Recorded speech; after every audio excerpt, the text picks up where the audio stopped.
Glória a Deus. Louvamos a Deus por mais uma oportunidade de estarmos juntos para estudarmos a lição da nossa escola dominical, lição número 10, a última defesa de Jó, estudando ainda o tema da nossa lição desse trimestre, que é a fragilidade humana e a soberania divina, o sofrimento e a restauração de Jó. Então temos estudado grandes lições aqui no livro de Jó, e hoje a gente vai falar aqui sobre os capítulos 29, 30 e 31 de Jó, que trata-se da sua última defesa, Glórias a Deus. O textuário diz: Por não ver ele os meus caminhos e não conta todos os meus passos. Jó 31, 4. Na verdade, para que diz assim: ao olhar retrospectivamente para o passado, lembre o quanto Deus trabalhou nele. A gente vai perceber durante toda a lição que um dos erros de Jó foi não perceber que, embora ele contrastava o seu presente com o seu passado, mas não perceber que Deus, que operou no passado, ele pode operar também no presente. Ele poderia mudar a condição de Jó. Jó já se demonstra ali cansado e até mesmo desesperançoso. Mas que nós possamos estar numa postura diferente da de Jó, pois nós já temos uma revelação maior do que Jó tinha, Jó não entendia nem o que estava passando na vida dele. Nós compreendemos, nós já conhecemos os bastidores do que estava acontecendo com Jó, e com isso a gente sabe que Deus estava agindo ali no silêncio. Leitura diária, Jó 29, de 1 a 5, na segunda-feira, quando se olha para a glória do passado. Na terça, Jó 31, quando se zomba da vergonha do presente. Quarta, Jó 32 a 5, quando se debilita a força e o vigor. Quinta, Jó 31, quando se faz um conceito ético com Deus. Sexta, Jó 31, 2 e 3, qual seria a herança do Todo-Poderoso. E sábado, Jó 31, 4 e 5, quando Deus sonda os caminhos dos homens. Leitura em classe. Jó, vamos estar lendo Jó 29, de 1 a 5, capítulo 30, de 1 a 5, e o capítulo 31, de 1 a 5 também. Jó 29. E prosseguindo Jó, em sua parábola, disse: Ah, quem me dera ser como eu fui nos meses passados, como nos dias em que Deus me guardava, quando fazia resplandecer a sua cadeia sobre a minha cabeça, e eu com a sua luz caminhava pelas trevas. Como era nos dias da minha mocidade, quando o segredo de Deus estava sobre a minha tenda, quando o Todo-Poderoso ainda estava comigo e os meus meninos em redor de mim. Jó capítulo 30. Mas agora se ri de mim os de menos idade do que eu, e cujos pais eu teria desdenhado de pôr com os cães do meu rebanho, e que também me serviria a força das suas mãos, força de homens cuja velhice esgotou-lhes o vigor. De míngua e fome se debilitaram, e recolhiam-se para os lugares secos, tenebrosos, assolados e desertos. Apanhavam malva aos arbustos, e o seu mantimento eram raízes dos ímpios. No meio dos homens eram expulsos, gritava-se contra eles como contra um ladrão. Jó 31. Fiz concerto com meus olhos, como pois eu os fixaria numa virgem. Porque qual seria a parte de Deus vinda de cima, ou a herança do Todo-Poderoso desde as alturas? Porventura não é a perdição para o perverso e o desastre para os que praticam iniquidade? Ou não vê ele os meus caminhos e não conta todos os meus passos? Se andei com vaidade, se meu pé se apressou para o engano. Interagindo com o professor, extraímos aqui o seguinte: é muito importante fazermos esse exercício retrospectivo, mas sem contudo perder a esperança. O que Deus fez em nosso passado deve nos trazer a esperança para o presente. Tudo isso é possível uma vez que estamos em Cristo. Do ponto de vista humano, é impossível recuperar a esperança diante da tragédia. Todavia, na força do Espírito Santo, podemos recuperá-la. Então, Jó, ele faz essa retrospectiva, ele se lembra do seu passado, e vê o contraste que é agora o seu presente, como ele era respeitado, como ele era abençoado, e agora ele se depara com a situação em que ele é humilhado, em que ele é desprezado. Então diz ainda assim: infelizmente o presente de Jó teve mais forças para embaçar o seu passado. Então a situação que Jó estava vivendo, ele não compreendia ou não não esperava mais que Deus pudesse revertê-la, né? O seu passado embaçou tudo aquilo que Deus já tinha feito na vida de Jó.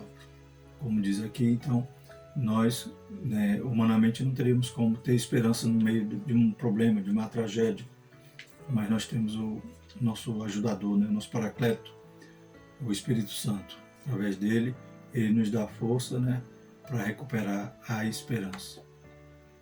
A introdução diz o seguinte: o capítulo 31 encerra na seguinte forma: acabaram-se as palavras de Jó. Né? Então, como o título da lição vai dizer, né, a última defesa de Jó, e a gente também percebe nesse último versículo do capítulo 31, né, após esse relato que Jó faz, e após a sua defesa, né, que ele quer expor diante de Deus, então ele diz: acabaram-se as suas palavras. Então era como se Jó estivesse selando ali a sua defesa para entregar a Deus, né?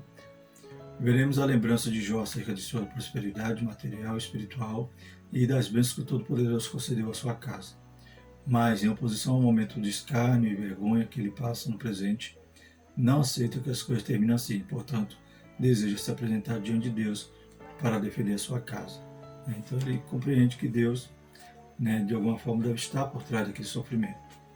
Então ele vê a situação que está vivendo agora no presente, né, do desprezo, daquele sofrimento todo, e ele decide então apresentar sua causa diante de Deus, se defender diante de Deus. Pois, diante de seus amigos, ele já tinha perdido toda a esperança, né, de conseguir convencer os seus amigos, que os seus amigos não paravam de acusá-lo. Aí vemos que a lição, né, os 3 tópicos da lição vão dividir também nesses momentos, né? Jó vai fazer, né, referência ao passado, como ele era, vai mostrar o presente, o contraste que ele está vivendo agora, e vai então apontar, né, projetar agora para o futuro a sua defesa diante de Deus. Então Jó relembra seu passado de glória, nosso primeiro ponto. O primeiro subtópico vai dizer prosperidade material e espiritual, né? A gente encontra esse versículo em Jó 29, de 1 a 11. Então Jó demonstra o sentimento nostálgico com relação ao seu passado. A primeira coisa que se lembrou desse passado glorioso foi a comunhão que ele desfrutou com Deus, né? Então a gente lê aqui no texto, o verso 12 e 4, diz assim: quem me dera como eu fui nos meses passados, como nos dizem que Deus me guardava, quando fazia resplandecer a sua candeia sobre a minha cabeça, e eu com a sua luz caminhava pelas trevas. Como era nos dias da minha mocidade, quando o segredo de Deus estava sobre a minha tenda. Então, a primeira lembrança, né, nostálgica que ele tem, o sentimento nostálgico, é em relação à sua comunhão com Deus, né? A gente vai ver que mais à frente Jó diz que ele não colocava sua esperança na riqueza, né? Então o maior bem que ele tinha era a comunhão com Deus. Então quando ele se vê nessa situação sem compreender o que está acontecendo, ele pensa exatamente que ele perdeu, né, essa comunhão com Deus também. Ele lembra que Deus o protegia, né? Suas bênçãos sobre ele, sua família, sua orientação em meio das dificuldades e a presença real de Deus na vida dele, né? Então, inclusive, ele vai lembrar que seus filhos, né, estavam em volta ao redor dele, né? Como era nos dias da minha mocidade, quando o segredo de Deus estava sobre a minha tenda e quando o Todo-Poderoso ainda estava comigo e os meus meninos em redor de mim. Então ele lembra dessa condição maravilhosa que ele viveu, né? Que vivia, comunhão com Deus, sempre temente, reto, né? Então ele sempre buscava viver uma vida, né, pia, né? Uma vida, né, sincera diante de Deus, evitava pecar, né? Ele se desviava do caminho do mal, o próprio Deus dá testemunho de Jó sobre isso. Então ele sente saudade, né, desses momentos que ele passou na presença de Deus. Ele lembra que Deus o protegia, né? Então, e suas bênçãos sobre sua família, né, e sua orientação em meio à dificuldade e a presença real de Deus na vida dele. Reconhecimento social, né, o subtópico 2, tá em Jó 29, 14 a 25. Jó também se lembra da sua antiga condição social, quando exercia a função de um respeitado juiz de sua cidade, né? Então o autor da lição aqui vai dizer assim, por isso que Jó, ele usa muito, né, essas menções em relação a um julgamento, né? Porque ele tinha essa vivência, né? Ele era como se fosse um juiz, ele sentava à porta da cidade, e os jovens respeitavam, os velhos, né? E quando ele falava, né, até os poderosos calavam para ouvir o que ele tinha a dizer. Então, ele exercia essa função ali como juiz, né? Tanto os jovens como os velhos procuravam para serem orientados. Ele ajudava o desvalido, dava orientação de forma sábia e agia com justiça. Na sua busca pela justiça social, Jó protegia os pobres e punia os opressores, né? Então Jó tinha toda essa importância, né, social ali no meio da comunidade, e todos respeitavam ele no momento que ele estava ali, né, em plena saúde, em pleno vigor, né, gozando dos seus bens materiais ali. Então as pessoas, como a gente tem visto, né, os amigos dele julgavam que a prosperidade material era sinônimo de que aquela pessoa estava em comunhão com Deus. É claro que a comunhão de Jó com Deus não era baseada nisso, né? Satanás acusou inclusive Jó disso, né, dele ter uma fé interesseira. Mas depois que Jó perde tudo, ele ainda adora o Senhor e ele ainda exalta o nome do Senhor. Ele dava apoio social aos menos favorecidos, era como se fosse os olhos do cego. Até mesmo com os estrangeiros, ele se preocupava. Então Jó vai se lembrar dessa condição anterior dele, né? Até o estrangeiro ele não deixava, né, desamparado, né? Os viajantes ele hospedava em sua casa. Então tudo isso Jó vai citar em relação ao seu passado, a sua maneira a forma que ele vivia, né? Uma forma exemplar e que as pessoas respeitavam ele, né? Isso, no capítulo 29, então a gente vai encontrar todo esse relato. Nada mais natural que esperasse que seus dias terminassem em paz ao lado de sua esposa e filhos. Então Jó, né, no capítulo 29, ele vai dizer que ele almejava, né? Já que ele vivia dessa forma, né, uma forma, né, que destacava-se, né, de uma forma reta, uma forma, né, honesta, sincera, ele esperava que seus dias iam terminar bem, né? Então, o versículo 18 de Jó. Eu pensava, morrerei em casa e os meus dias serão numerosos como os grãos de areia, né? Continuando, minhas raízes chegarão até as águas, o orvalho passará a noite nos meus ramos, minha glória se renovará em mim, e novo será o meu arco em minha mão. Então ele acreditava que teria um bom final, né? Ele esperava morrer em paz, morrer, né, e ver o fruto, né, de todas as suas ações. Então, nada mais natural isso. O contrário disso não estava em sua agenda, terminar a vida sem saúde, sem honra e sem paz com Deus. Então, Jó reputava que tinha perdido tudo mesmo, inclusive a paz com Deus, né? Pois ele, como a gente já citou, ele não sabia o que estava acontecendo, né, nos bastidores ali, né, naquele momento que Satanás, então, né, acusa Jó de ser interesseiro, de ter uma fé interesseira, e Deus vai provar que não era assim, que Jó era diferente das demais pessoas, que Jó era sincero, reto, temente a Deus e desviava-se do mal. Subtópico 3, uma ponderação importante. Não há dúvida de que Jó, conforme a Bíblia mostra, né, conforme a Bíblia mostra, era um modelo de justiça social. De fato, ele era um homem que defendia a justiça social, mas nem de longe se pode classificá-lo como um socialista, nos termos modernos.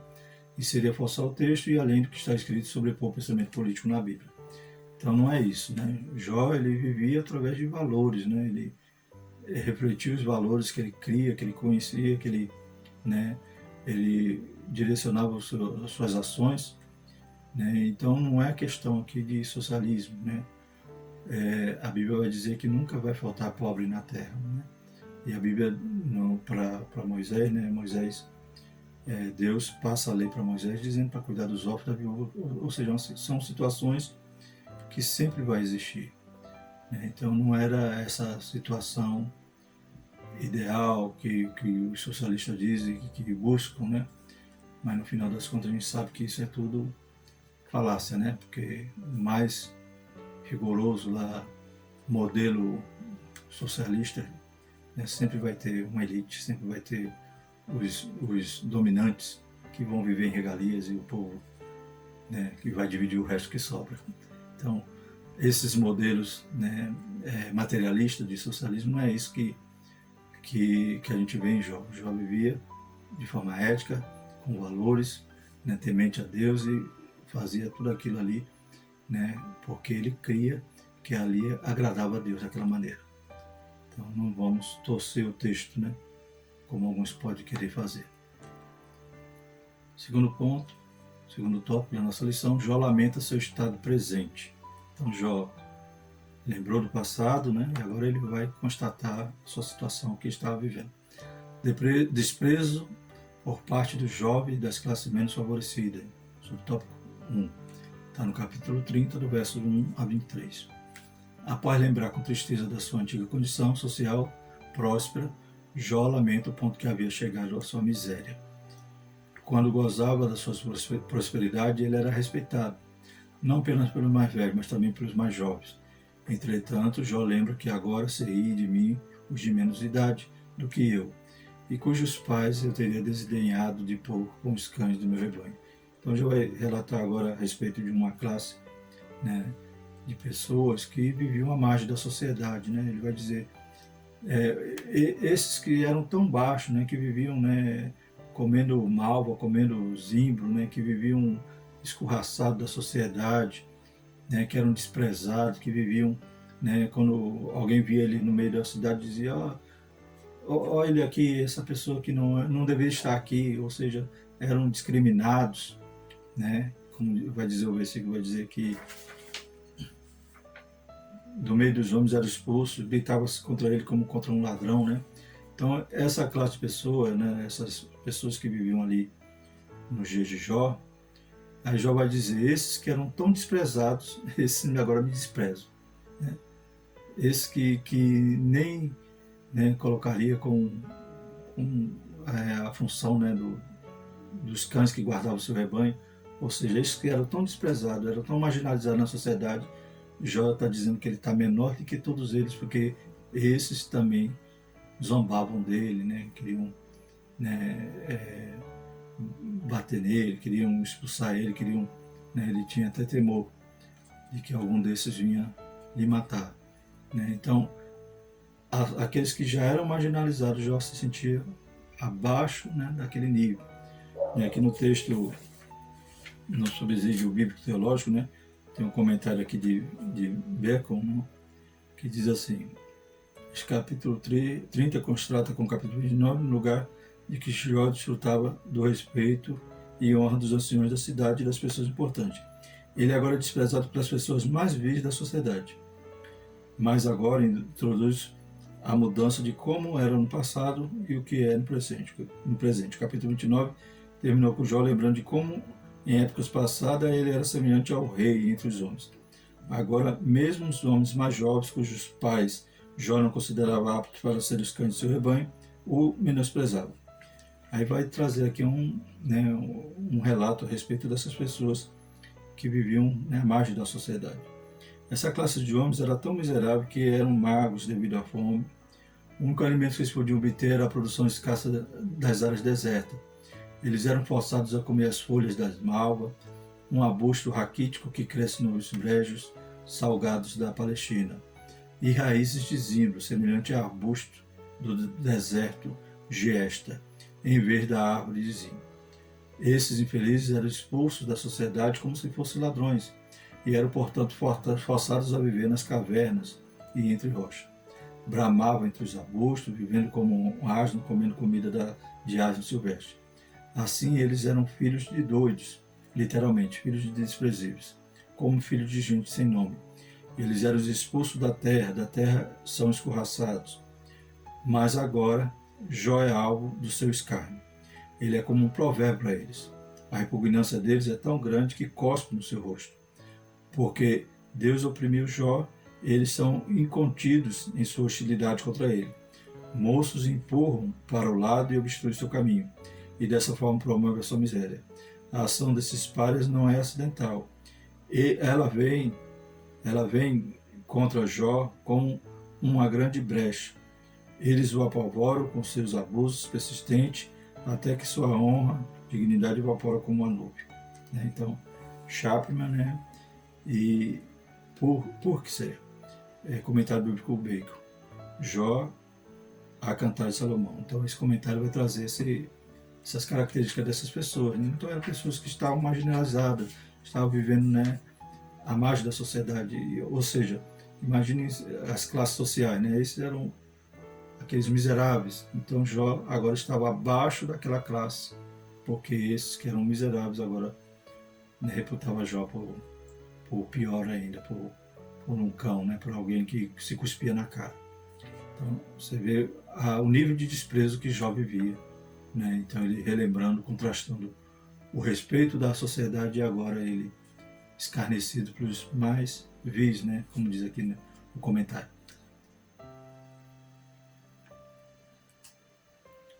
Segundo subtópico, o abatimento físico e emocional.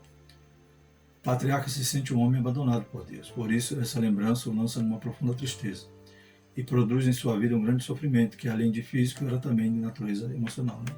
A gente sabe que todos os lamentos que Jó faz, né, muitas das vezes ele fala além da conta, né, porque ele estava realmente, né, vivendo ali uma situação depressiva, né, estava bem abalado emocionalmente, né, não só por ter perdido a prosperidade, a família, mas a própria honra, né, o próprio respeito, ele se via ali agora como animal. Né? Eu volto a lembrar a imagem, né, que a gente já citou em uma lição passada, de Nabucodonosor. Né? Nabucodonosor era o rei, era o imperador ali, aquele grande império, e de repente Deus o abate, né, e ele vai se tornar como um animal, comendo, né, capim, né, e a Bíblia vai dizer que ele era desprezado, as pessoas chutavam ele, enxotavam ele, né, ou seja, aquele que tinha palavra de viver e de morrer, agora era desprezado por qualquer, né, qualquer cidadão ali do seu rei. Então Jó também estava vivendo uma situação semelhante. As feridas de Jó haviam manchado suas vestes. Né? Então, no versículo 18, capítulo 30, vai trazer um texto que, né, ele é traduzido, né, segundo alguns estudiosos, né, lá vai estar escrito desfigurou. Né? Alguns intérpretes acreditam que a palavra melhor traduzida é manchada. Então vai trazer essa situação que Jó, as suas roupas eram grudadas, né, eram manchadas ali na sua pele por causa das feridas que pulgavam, né? Ele imagina que Deus está por trás de todo esse sofrimento e que mesmo depois de clamar, o Altíssimo lhe ignora. Né? Então, seus lamentos, e ele não entendia por que o silêncio de Deus. Então, ele acreditava que Deus estava ignorando ele, tinha abandonado ele. Né? Então, a gente sabe que no lamento, no momento da dor, grande sofrimento, é claro que Jó falava palavras duras, né? A gente sabe que Jó ele não vivia no pecado, pelo contrário, ele vai mostrar agora na sua defesa que ele procurava viver uma vida, né, pia, né, uma vida, né, que pudesse agradar a Deus, né? Ele fazia todas as suas ações, a sua ética, né, era uma ética que buscava, né, fazer aquilo que Deus agradava. Né? A gente sabe que nessa época não havia lei ainda, mas mesmo assim, né, ele vivia uma vida que buscava, né, ter comunhão com Deus. Né? Quando ele sacrificava Deus pelos seus filhos, ele estava vivendo uma vida santa ali, na presença de Deus, né? Temente a Deus, como o próprio Deus fala dele. Então, a gente sabe que Jó não vivia no pecado, ele não estava pagando preço por um pecado, como seus amigos vão acusar. Mas Jó peca, todos nós pecamos. Né? A Bíblia diz que todos os pecados destruídos estavam da glória de Deus. Então, Jó, no meio de seus lamentos, é claro que ele falha, né? Ele erra, ele fala demais, depois Deus vai corrigir ele. Mas ele não estava pagando preço de pecado anterior. Né? Ele pecava como qualquer um de nós peca no momento de dor, de aflição, a gente pode também lamentar além da conta. Então, Deus teria abandonado Jó. Terceiro subtópico. O sofrimento emocional de Jó refletia a sua crença de que havia sido abandonado por Deus. Todavia, era também um reflexo de ter sido abandonado pelos homens. Então, na realidade, o que Jó sentia era decorrente também dos seus amigos ali, dos homens, né? Da sociedade que havia abandonado ele. Então, esse reflexo, né, ele apontava, né, para que Deus também tivesse lhe abandonado. Doía saber que havia ajudado muitas pessoas carentes e necessitadas de socorro, mas agora seu clamor por socorro ser totalmente ignorado. Né? Então os homens ignoravam o socorro dele, o clamor de socorro que ele fazia. Seus amigos também não eram compassivos, não eram, né, misericordiosos com ele. né? Então todo esse peso, né, que ele sentia ali dos amigos, da sociedade, né, dos seus irmãos, né, ele também achava que Deus havia lhe abandonado. Quantas pessoas não passam por esse sentimento? Quantas vezes um sentimento de justiça não assola-nos a alma? Cheguemos-nos diante de Deus e entreguemos tudo em seu altar, né? Como diz lá o hino em fervente oração, né? Quando tudo deixarmos lá no altar, né? Então é assim que nós podemos vencer, assim que nós podemos superar a injustiça, a perseguição, né? A afronta, né? A calúnia. A gente entregue tudo nas mãos do Senhor, entreguemos tudo, né? No altar do Senhor. O futuro em aberto de Jó. Então já falamos sobre o passado, o presente, agora vamos falar o futuro. Qual é o futuro que Jó espera, né? Que ele compareça diante de Deus e possa se defender. Aí eu incluí aqui um slide, que não está na lição, que vai dizer aqui algumas acusações contra Jó, né? Então Jó, quando vai se defender, é claro que a sua defesa ele está formulando ela, né? Como se ele estivesse fazendo um documento para apresentar diante de Deus. Mas a gente vê aqui as acusações que seus amigos fizeram contra ele, né? Algumas acusações.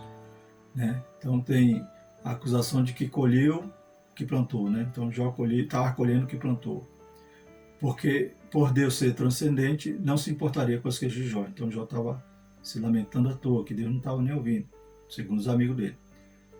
Se Jó fosse justo, não sofreria. Então o justo não pode sofrer. E se há sofrimento, há pecado oculto. Então acusaram Jó. Jó, tem alguma coisa aí que você não está revelando, algum pecado oculto. Como Deus é justo, se Jó afirmava que não tinha pecado, estava blasfemando, né? Isso com base nos conhecimentos que eles tinham de Deus. Então, se Jó estava indo contra a religião deles, ou seja, contra a maneira deles, a teologia que eles criam, Jó estava blasfemando, porque Deus era justo. Se Jó, como é que Jó estava sofrendo? Então, se Jó está dizendo que não fez nada, havia ali uma blasfêmia, ele estava indo de contra a religião. Jó não vivia no padrão moral, né? Então eles tinham lá um padrão, um legalismo, e acusava Jó de não viver dessa forma, por isso ele estava pagando o preço. O justo não pode passar por tribulação, então Jó não era justo, considerando isso. Jó foi comparado a um verme ou a um animal, por não se arrepender, né? Então Jó era um tolo, era um verme, era um jumento, né? Como os seus amigos o acusaram. Outra acusação, os filhos de Jó morreram porque estavam em pecado. Também outra acusação, Jó merecia ser tratado com mais rigor. Então eu acreditava até que Jó estava sendo pouco castigado. Ele tinha que ser mais castigado ainda, porque ele merecia pior, né, maior peso sobre as suas culpas. Jó teria que se purificar através de ritos meramente religiosos, com o propósito de barganhar com Deus. Então eles acusavam Jó, se purifique, né? Se volte para Deus, ore, né? Então, mas no sentido de que? De apenas, né, da forma legalista, né, eles cumpriam aquele padrão deles para poder barganhar com Deus, né, para eles continuarem, para Jó recuperar, né, a sua justiça. O ímpio é logo castigado, por isso Jó estava passando por sofrimento. Né? Então, os amigos de Jó castigaram Jó. Né? Isso aí são algumas acusações. Se a gente for extrair mesmo dos versículos, vamos encontrar muitas outras. Então, inclusive, quando eles falavam assim, um ímpio, né, ele é breve, né, ele é como uma árvore cortada a sua raiz, a sua daqui a pouco seca, e ele vai sofrer. Então, toda essa situação que eles aplicam, né, que eles demonstram a respeito do ímpio, eles queriam dizer, você esse ímpio, Jó. Você que está sofrendo, por que você é esse ímpio? Né, a gente vê aqui no capítulo 22 de Jó, o que um dos seus amigos fala, ele faz, né? Então ele faz e Temã respondeu, pode alguém ser útil a Deus? Mesmo um sábio pode ser-lhe algum proveito? Que prazer você daria ao Todo-Poderoso se você fosse justo? Que é que ele ganharia se seus caminhos fossem irrepreensíveis? É por sua piedade que ele o repreende e lhe faz acusações? Não é grande a sua maldade? Não são infindos os seus pecados?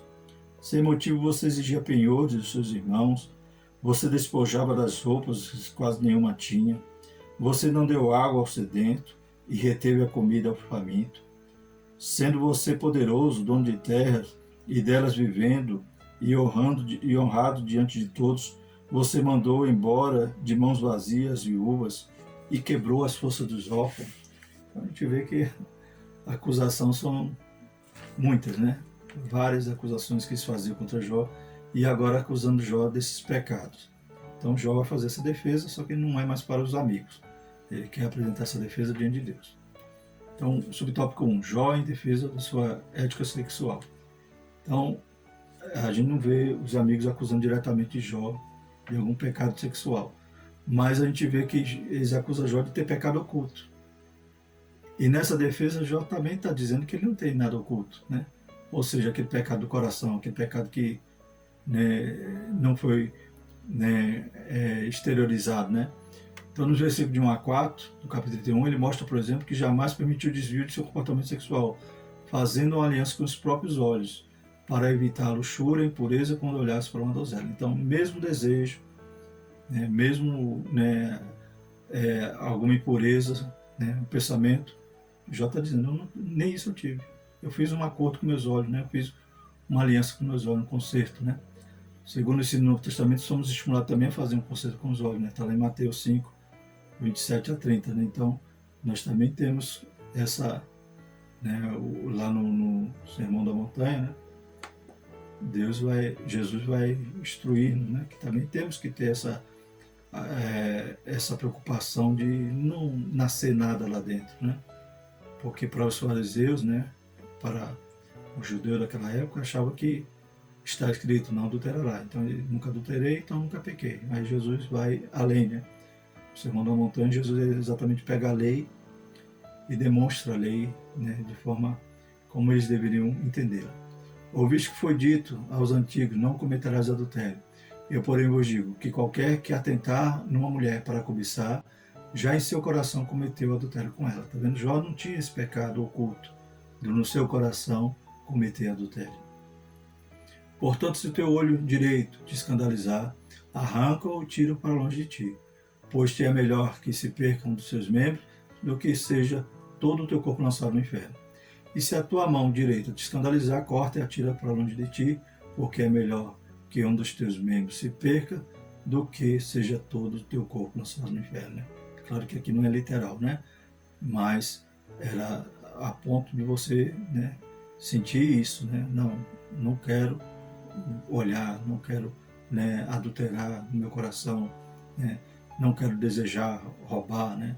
Então não é literal, ninguém vai cortar a mão, ninguém vai arrancar o olho. O pastor Aguinaldo Betti, ele estava dizendo, né? Às vezes alguém pode estar até sem as duas mãos, mas o seu coração, às vezes, está desejando roubar, está desejando tomar algo que não lhe pertence. Então não é a mão física que caracteriza, né, o pecado oculto, o pecado do coração, né? É o próprio desejo ali, a própria concupiscência. Então Jó, indiretamente, está aqui, né, se defendendo que não tinha nada oculto. Né? Até os seus olhos ele mantinha ali, né, fez uma aliança para não pecar. Segundo subtópico, Jó em defesa de sua ética social. Então Jó também vai defender, a gente vê aqui no capítulo 22, como eu falei, que eles vão acusar Jó de, né, não são infindos os seus pecados, sem motivo você exigir penhores dos seus irmãos, você despojar das roupas os que quase nenhum tinha, você não deu água ao sedento, reteve a comida do faminto. E Jó vai mostrar, né, que ele vivia de uma forma diferente, ele vivia de uma forma ética, né? Então a ética que Jó vivia, né, a ética é o comportamento, né, a ética é a maneira de viver, né? Era uma ética baseada nos princípios divinos, né? Então ele vivia dessa maneira para agradar a Deus, para poder ter comunhão com Deus, andar com Deus e desviar do mal, né? Por exemplo, ele sempre tratou o órfão e a viúva com humanidade, né? Então, ao contrário a tudo que os amigos acusavam, ele fazia diferente. Os escravos, mesmo sendo sua propriedade, tinham liberdade para procurarem e apresentarem suas queixas. Então, ele não maltratava os escravos, né? Ele ouvia, atendia. Né? E lembremos-nos, então, da verdadeira religião, como lá em Tiago, né, afirma, visitar os órfãos e as viúvas. Então, essa religião, ela é prática, né? Não é só teoria. Não é só, né, eu guardá-la na minha mente, né? Eu tenho que agir, eu não tenho que demonstrar apenas a bondade, né? Eu tenho que ter a beneficência, né? Eu tenho que fazer, eu tenho que agir. Então, visitar os órfãos e viúvas nas suas tribulações, guardar-se da corrupção do mundo. Então, Jó vivia dessa maneira. Não para barganhar com Deus, não para se mostrar, mas porque ele temia Deus e era reto e sincero. Eis um dos fundamentos da nossa ética social. Então, a ética é comportamento, né? A moral é o hábito, né? Dos costumes de um povo, né? Que pode variar, né? Dependendo da... Né? Tem época que eles tornam alguma coisa que era imoral, tornam moral. O homem, a sociedade pensa dessa maneira, né? Líquida, né? Toda hora está mudando. Mas a ética é a maneira de você agir, né? As suas ações, seu comportamento. E Jó vivia uma vida ética, né? Sexual, ética social, né? Ele vivia no temor do Senhor. Como a gente viu na lição passada, que a sabedoria, né? O princípio da sabedoria é o temor do Senhor. Terceiro subtópico, Jó busca a resposta de Deus. Sua confiança de um príncipe que se apresenta diante de um tribunal. Então Jó, no capítulo 31, ele vai destacar, né, tudo que ele fazia e tal, né, a maneira que ele vivia. Né, ele vai falar, Senhor, me coloque numa balança, né? Deus me pese numa balança justa, saberá que não tem culpa. Né? Vai dizer lá no versículo 13, né? Se neguei justiça aos meus servos e servas, quando reclamaram contra mim, que farei quando Deus me confrontar? Que responderei quando chamado a prestar conta? Aquele que me fez no ventre materno, não os fez também, né? Então, Jó entendia que os servos também eram criaturas de Deus como ele, né? Da mesma maneira que Deus o formou, né? Ele entendia que os servos também eram assim, tinham que ser respeitados, né?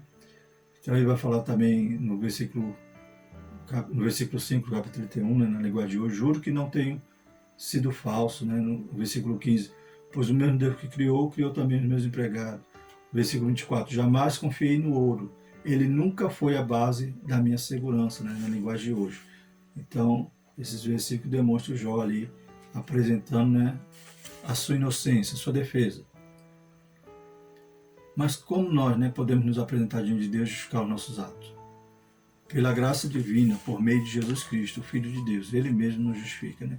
Então, alguns comentários vão dizer que Jó, né, ele age ali de forma orgulhosa, né? Nesse momento, né, ele diz que quer entrar diante de Deus, né, ele pede para o advogado escrever as acusações, ele vai botar isso sobre os ombros, vai carregar sobre a sua cabeça, né, e vai entrar como um príncipe, ou seja, sem nenhuma culpa. Mas culpa tinha, né? Todos nós temos culpa.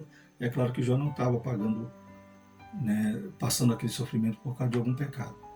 Era outra condição que ele estava vivendo, né? Que ele vai aprender mais à frente, que Deus vai se revelar e vai, né? E ele vai dizer, antes eu conhecia Deus só de ouvir falar, agora meus olhos ouviram, né? Então ali era Deus, através daquele sofrimento, né? Instruindo Jó, né? Revelando a Jó quem é Deus, revelando aos amigos de Jó como era o Deus verdadeiro e não aquele Deus teórico que eles criam, né? E deixando essa maravilhosa revelação para nós, para que a gente entenda que quem está sofrendo não está no pecado, nem sempre, né? Melhor dizendo, nem sempre quem está sofrendo está no pecado, está pagando algum preço, nem sempre quem está sofrendo, né, é porque, né, ocultou alguma coisa. Muitas das vezes pode ser um sofrimento, né, redentivo, como a gente já estudou em um slide passado, uma lição passada, né, que eu deixei lá o quadro dos tipos de sofrimento redentivo, como Jesus sofreu para nos salvar, sofrimento instrutivo, que é quando Deus quer nos revelar alguma característica dele através desse sofrimento, como acontecia com Jó. Sofrimento punitivo, aí sim é por causa de algum pecado que a pessoa não quis deixar. Deus tem também o sofrimento corretivo, quando Deus corrige para que não caia na pena, né, na punição. Então tem vários tipos de sofrimento.